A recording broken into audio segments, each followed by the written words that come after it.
Assalamu alaikum. Bachon bata khanavun chu variya mushkil. तो आज बनाओ अस कोकर सीनस सूप यानी छटरस तो अस बनाओ लकट लकट रिस्त तो अत बनाओ अस छटरस युस जन बचन खतर छु वारिया मुफीद तो यह छु वायवुन ते गसान तो बच्चे छ अत शौक सान खेवान तो पक्यो करो अस जल्दी जल्दी शुरू अजु खास सूप बनाने बापत छ मे यम कोकर सीन निमित अकि कोकरिक तो यम त्राबा यथ वखलस मज तो यम दगहोक यम मिहीन करन यमन रिस्त बनावन लकट लकट तो अमि बापत यम कोकर सीन नरम तो यम जल्दी जल्दी दगने यवान तो जल्दी जल्दी यम तैयार ते गसान तो मिहीन गसित क्या करो अस त्रावो थोड़ा सा बदियान पियुंद बे त्रावोस नून चमच अड़िक ओड़ तो रलाओ बदियान तो नून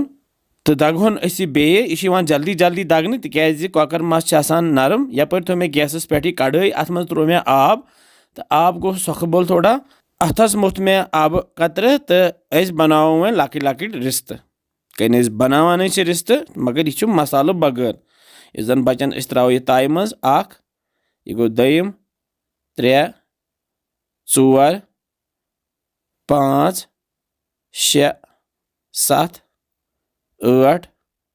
9 10 रिस्त बने अत लकटी लकटी तो अनो यमन फकर यमन रिस्तन तो अम पत फ्यानो छान मज आब छो दरथी तो यम छलोक बे तरने आब गैसस पे थो मे बे कड़ाई तो अत मज त्राब यह तिल ओड़ क्रोंड अम पत त्राब यम रिस्त अथ पे गरम गसित यह तेल तो तलहोक करोक हल्क ब्राउन यूत काल यम तैयार गसन तुत काल थो मे यपर त्रामु दीजवस मज आब ओड़ लीटर तो यथ अनो ग्रेख यथ आबस यपर रिस्त तलित तैयार तथ त्राबा रोहन पेस्ट ओड़ चमच बे त्रावोस लेदर चमच ओड़ तो बे त्रावोस यह बदियान पाउडर ओड़ चमच तो त्रेनवे चीज त्रयित करो हल्क फ्राई बे त्रावोस आब ओड़ कप तो रलाओ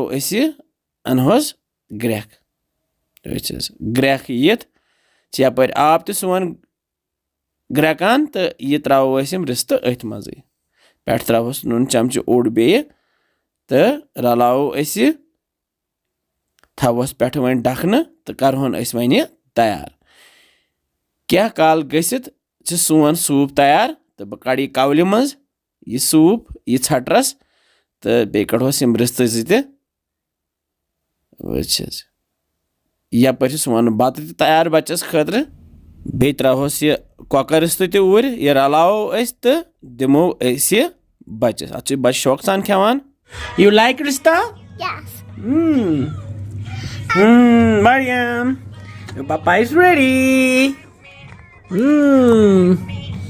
You like it? You like it? Is it tasty? Yummy? Wow. वमेद तुम बनू यह छटरस गर बे समखो बे कैंसन मजेदार रेसिपी तुत कल थो पन ख्याल बिहव रबस हवाल। अस्सलामु अलैकुम।